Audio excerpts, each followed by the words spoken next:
দেখো বন্ধুরা, সকালবেলা উঠে কী যে রান্না করব তা আর বুঝে উঠতে পারি না। তোমাদেরও কি এমনই হয়? তো দেখো, আজকে সকালে আমি রান্না করব বলে কালকে একটু ঝিঙে কেটে রেখেছিলাম। আর ওর টিফিনেতে গাজর, আলু, কপি, বিনস দিয়ে ভাজাটা ভেজে দেবো বলে সেই ভাজাটাও আমি কেটে রেখে দিয়েছি। এবার আমি ভাবলাম যে এখন তো একটু গরম পড়েছে, তাই জন্য এগুলো বাইরে না রেখে বরঞ্চ ফ্রিজে ঢুকিয়ে দিই। তো ঝুড়িতে মানে কেটে ঝুড়িতে রেখেছিলাম, ঝুড়ি শুদ্ধই আমি ফ্রিজে কালকে ঢুকিয়ে দিয়েছি। এদিকে দেখো, আমি ভাত বসিয়ে দিয়েছি, আলুর খোলাটাও ছাড়ানো হয়ে গেছে। আর রেগুলার যেমন রুটি হয়, তাই জন্য রুটিটা করবার জন্য আমি আটাটাও মেখে নিয়েছি। আর যে ভাজাটা ভাজবো তার জন্য আমি আলুগুলোকে একটু ছোটো ছোটো ডুমো ডুমো করে কেটে নিলাম। এই ভাজাটার সঙ্গে এইভাবে আলুটা কাটলে বেশ ভালো হয় আর দেখতেও ভালো লাগে। আমাদের একটু তরকারি ছিল, তাই জন্য ভাবলাম যে ওকে আমি ভাজাটা ভেজে দিই। আর যা তরকারি আছে আজকে সকালের মতো হয়ে যাবে, বিকেলে আবার যদি কিছু লাগে তো তরকারি করব। আর এদিকে দেখো, ঝিঙে, আলু, বড়ি দিয়ে একটু ভাবলাম ঝোল মতো করব। তো সেই জন্য এই আলুগুলোকে একটু লম্বা লম্বা করে একটু মোটা মোটা করে কেটেছিলাম, যাতে এই তরকারিটা বেশ একটু ঝোলের মতো লাগে। আর এই সময় ঝিঙেটাও বেশ পেটটা ঠান্ডা করে, তাই জন্য ভাবলাম আজকে ঝিঙে দিয়ে আলু দিয়ে একটা তরকারি করি, আর বড়ি দিয়ে। তো দেখো, এই আলুটা আমি কেটে নিলাম আর তরকারিগুলোও বসিয়ে দেবো। রুটিও হবে, তবে তরকারি আজকে তো হবে না, ভাজাটা বসিয়ে দেবো। সকালবেলা শাশুড়ি মা আমাকে সবজিগুলো কেটে দেয়, কিন্তু শাশুড়ি মা কদিন ধরে ছিল না বলে তো সবজিটা আমাকে কেটে নিতে হচ্ছিল। তো দেখো, এদিকে আমি ঝিঙেগুলো কেটে রেখেছিলাম।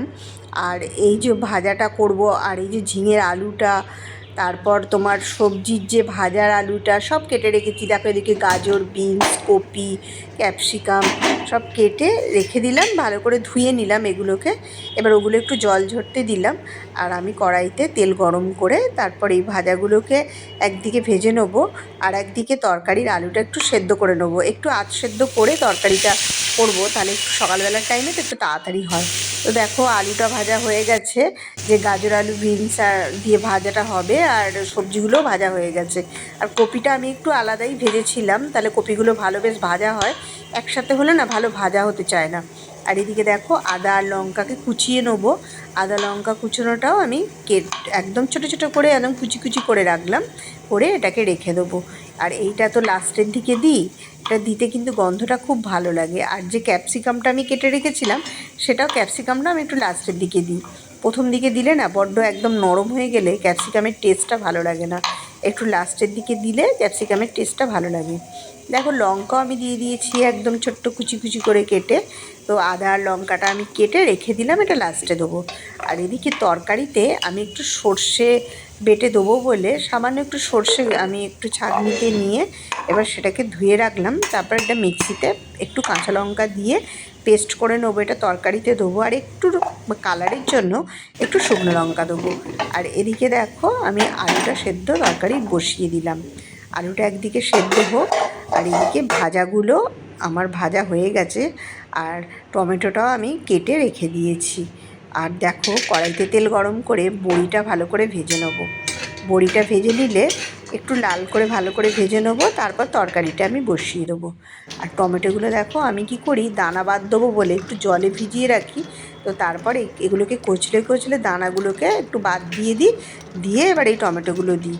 আর এই জলটা কী করি বলো তো, একদম ছাঁকনি দিয়ে ছেঁকে জলটা দিয়ে দিই, তাহলে যে টমেটোর যে টক ভাবটা থাকে সেটাও পেলে আমার দানাগুলো একদম ছাঁকা হয়ে যায়। আর এদিকে দেখো, বড়ি গুঁড়ো দিয়ে দিলাম, আর সর্ষে যেটা বেটে রেখেছিলাম সেটাও ওপর থেকে দিয়ে দিলাম। তরকারিটা প্রায় আমার হয়েই এসছে, আর একটু সামান্য কাঁচা তেল ওপরে দিলে বেশ ভালো টেস্ট আসে, সেটা দিলাম। বর অফিস যাবে, খেতে বসে পড়েছে। আর দেখো, যত যাবার সময় তারা, অথচ সকাল থেকে কতবার ডাকা হয়, কিছুতেই উঠতে চাইবে না। আর কিরম তাড়াতাড়ি করে খাচ্ছে খালি দেখো।